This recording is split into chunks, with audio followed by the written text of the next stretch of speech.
sobre el tema económico con el ELN. Podría tratarse de la manera como se va a sostener al grupo guerrillero, que es el único punto que hasta el momento en tema económico se ha planteado en la mesa, de cómo se va a sostener ese grupo guerrillero mientras se firma un acuerdo de paz. Pero ese detalle no lo da el presidente en su mensaje de X. Lo que dice es que habla de una propuesta sobre reforma económica del país, de la estructura económica del país. ¿Eso es lo que está planteando el gobierno? No lo sabemos por ahora, Luis Carlos, porque no hay detalle. Don Juan Lozano, arrancamos la jornada, conociendo que el modelo económico del país lo está negociando el presidente Gustavo Petro con el ELN. ¿Qué tal? Muy buenos días. Carlos, como lo escuchamos ayer, el gobierno nacional no invita a FENALCO a discutir sobre economía y reactivación, pero sí está dispuesto a discutirlo con el ELN. A mí me produce, francamente, escalofrío la idea de que las decisiones futuras sobre la economía colombiana hubieran podido tener como uno de sus determinantes o estar nutridas de acuerdos que se hacen con el ELN, que ha sido un histórico destructor de la infraestructura productiva de este país, que ha sido un histórico destructor de la red petrolera del país, que ha sido un histórico destructor de estructuras que generan empleo y progreso en Colombia. Bien que se haya revelado que estaban en esa discusión, mal que no sepamos ni siquiera los parámetros de esa conversación con el ELN. En todo caso, lo que hay que decir es un proceso de reconciliación, bienvenido, pero no serán los cabecillas terroristas los que han estado destruyendo a Colombia, los que tengan las semillas para que en el mañana la economía colombiana florezca.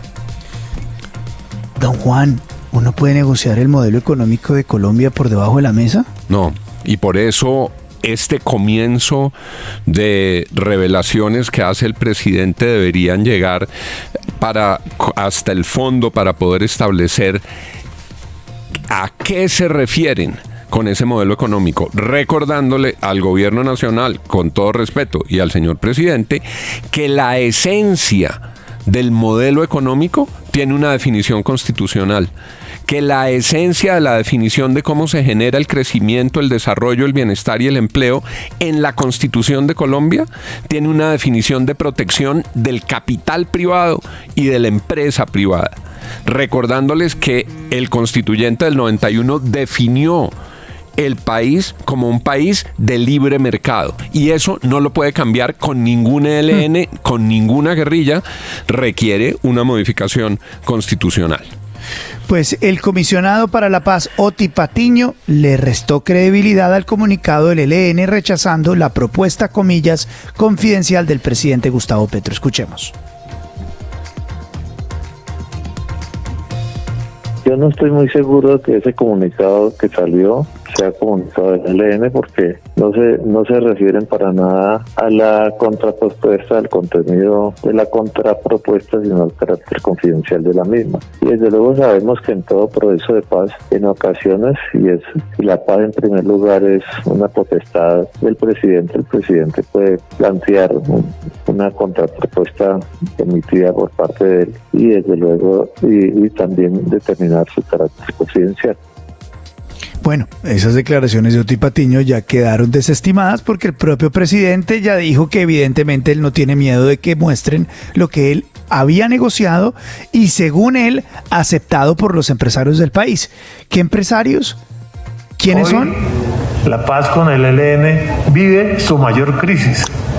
Hoy están congeladas las mesas, hoy está congelado el mecanismo de monitoreo y verificación.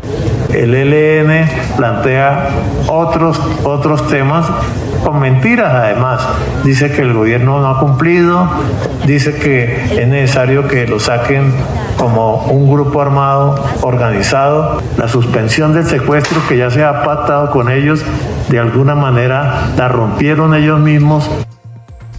Son las 6 de la mañana, 10 minutos. Santiago, ¿qué se sabe? ¿Qué fue lo que firmó en ese primer acuerdo de la mesa con el ELN el gobierno colombiano, que además se pactó en Venezuela?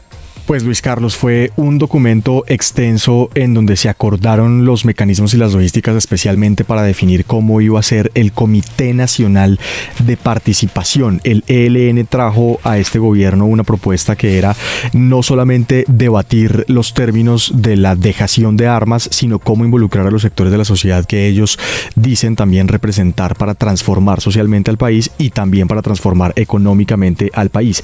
En ese Comité Nacional de Participación iba a haber unas delegaciones de grupos sociales que se iban a sentar también con el gobierno paralelamente mientras que debatían con el ELN el acuerdo de paz para entregar propuestas concretas en varios sectores de la economía y en varios sectores sociales. Y ese documento, que se llama Acuerdo sobre el Desarrollo del Proceso de Participación de la Sociedad en la Construcción de la Paz, punto 1 del Acuerdo de México, pero que fue firmado finalmente en Venezuela, habla de eso, de cómo se organizaban los comités nacionales de participación y cómo estos comités entregaban propuestas de transformación económica y social al gobierno que hacían parte a su vez de la mesa del ELN.